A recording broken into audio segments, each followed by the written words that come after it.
Muchísimas gracias por continuar con nosotros. Estamos con la doctora Marcia Castillo, quien es neuróloga y nos habla de la importancia de concientizar y sobre el Parkinson en general, ya que este mes de abril se conmemora, la Fundación Dominicana tiene la conmemoración de sensibilización y conciencia sobre el Parkinson en República Dominicana, y hablábamos sobre todo lo que conlleva la enfermedad, sobre cómo diagnosticarlo, pero ahora vamos a entrar en un tema sobre el cuidado que se tiene que tener con pacientes que tienen esta enfermedad, y más en los pacientes mayores y también los jóvenes, como hablábamos, que también pueden sufrir esta enfermedad.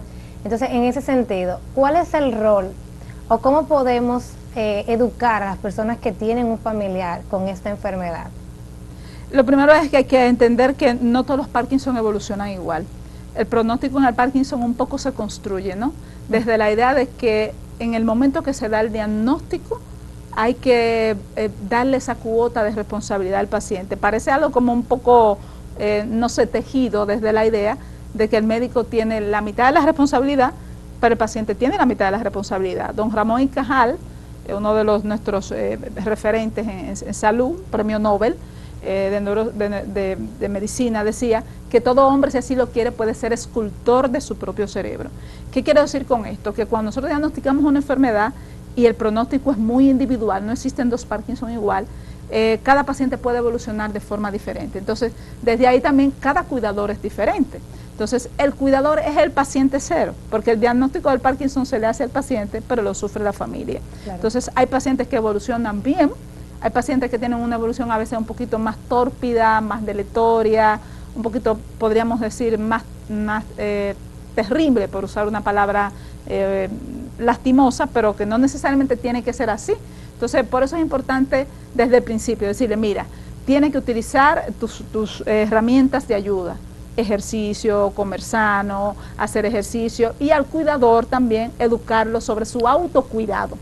O sea, su autocuidado es que tú no puedes relegar tu vida desde un principio y volcarte hacia eso, porque entonces las personas empiezan a definirse en función, el paciente en función de la enfermedad y el cuidador en función del cuidador, y empiezan a colapsar esas personalidades, porque entonces ese relegar roles y disecar tu vida, empieza un duelo, hay un microduelo que es real, porque todo diagnóstico es una amputación y toda amputación es un duelo que se va a llevar al fin y al cabo. Pero hablando de cómo cada cuidador enfrenta esa especie de cuidado, saber que no todo pronóstico es igual, que el pronóstico un poco se construye. Por ejemplo, hay variantes fenotípicas. Cuando hablo de fenotipo, por ejemplo, el Parkinson que tiembla a veces puede tener un pronóstico mejor que el Parkinson que es rígido akinético o el que tiene inestabilidad postural.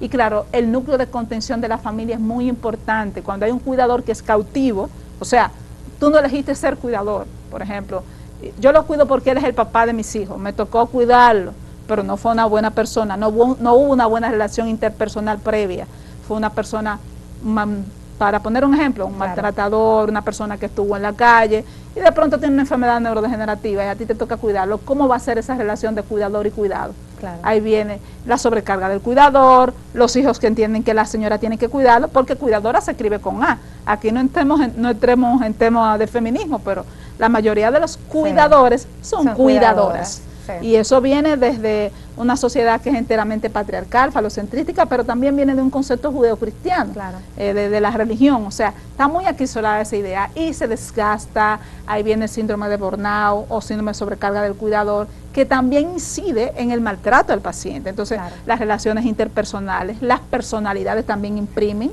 porque uno se enferma como es sano, pero peor.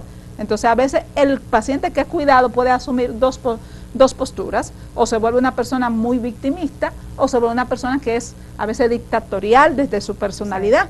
Entonces, pero también está el que cuida, y ese que cuida a veces quiere tener toda la estructura de cuidado alrededor de él porque no tiene herramientas. Entonces, muchas veces tenemos también que crear esos nichos de apoyo, como estos espacios como la Fundación Rostros de Parkinson. Ya hay varios grupos colectivos de salud para psicoeducar, pero sobre todo el cuidador en cualquier escenario, no tiene que ser una enfermedad neurodegenerativa, claro, una condición de salud mental, un adulto mayor, en cualquier condición donde otra persona sea vulnerable, tiene que tener autocuidado, porque cuando nos dicen hay que amar al otro como como a uno mismo, lo que te está diciendo que tienes que amarte primero. Exacto. Y cuidar es amar, entonces eso tiene que venir desde tu cuidarte primero, por eso hablamos tanto de autocuidado.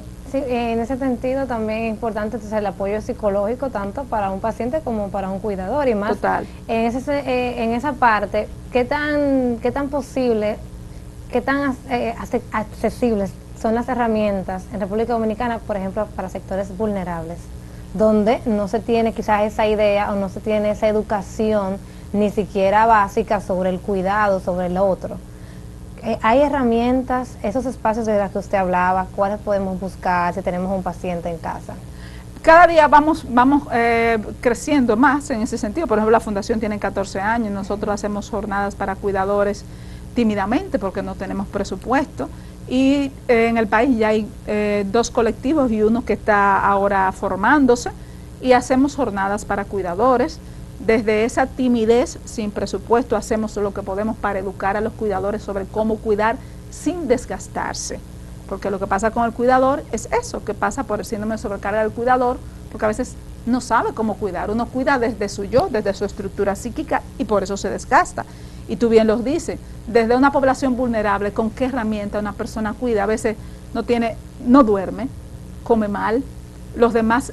Existen 3, a veces un núcleo de 3. Yo te invito a ver la película 53 Domingos para que entiendan cómo va el tema de la estructura del cuidador. Entonces, hay una que casi siempre es la hembra, que es el síndrome de Antígona, que cae sobre ella toda la estructura del cuidado. Entonces, está uno desde Estados Unidos, que es el que manda dinero y dice que a papá lo están descuidando. Está uno que es el que viene los domingos y pasa visita de médico. No es médico, pero pasa visita de médico, pero quiere que la cosa se haga. Sí. Entonces, siempre la responsabilidad cae sobre esa, y esa persona muchas veces se desgasta, se deprime, se siente frustrado, impotente y pierde su sentido, su norte. Y eso lo vemos mucho en consulta, se deprime, se aísla, se frustra, es difícil, pero estamos caminando hacia crear esos núcleos de contención para los cuidadores. La jornada de la Fundación comienza ahora en abril porque conmemoramos el mes mundial del Parkinson. Del Parkinson, exactamente. ¿Qué actividades, qué podemos esperar de la Fundación y qué trabajos también hace la Fundación para conocer un poquito más?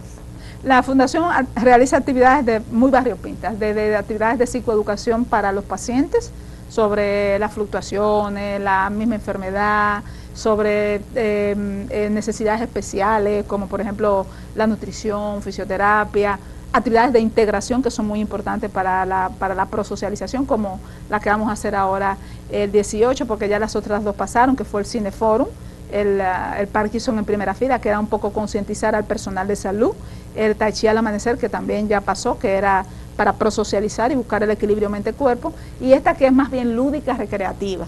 Esto es para buscar la intergeneracionalidad, y también porque muchas veces en este país, que tiene vergonzosamente un aspecto muy edadista, donde se cosifica al adulto mayor, sí, y creemos que no nos compete a nosotros, pero todos somos adultos mayores, porque envejecientes somos todos.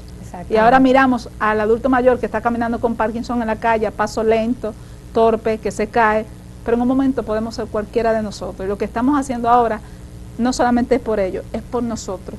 Es por una ley que proteja a los adultos mayores, no en papeles, en realidad.